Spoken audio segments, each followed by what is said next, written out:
আসসালামু আলাইকুম সম্মানিত দর্শক।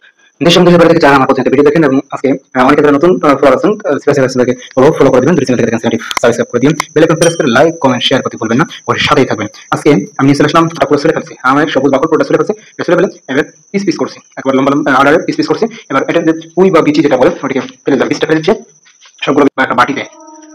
এই বাটিতে সংগ্রহ করলাম, বাটিতে সংগ্রহ করে আমি প্রথমে কল করে এই পানি ছাড়াই শুকনা 2 ভাগ পরিমাণ পানি দিয়ে এটা নেড়ে ছেড়ে বুদবুদ যখন বলক বা বুদবুদ হবে তখন আমি ঢাকনা দেবো, ঢাকনা দিয়ে 5 থেকে 7 মিনিট রাখবো, 5 থেকে 7 মিনিট রাখার পরে ওটা সিদ্ধ হয়ে যাবে।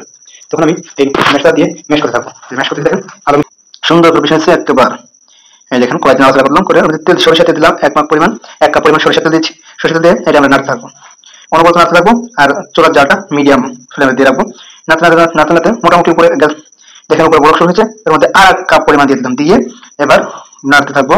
আর মিডিয়াম মিডিয়াম আছে যারা থাকবো, এর মধ্যে 5 ফোড়ন দিয়ে দিলাম, 5 ফোড়ন দিয়ে স্বাদ আসে এই তেলে, দুধ ধরে স্বাদ আসে, মশলা তেল হালকা না। এখন যে কাজটা করছি এভাবে দেখেন আস্তে আস্তে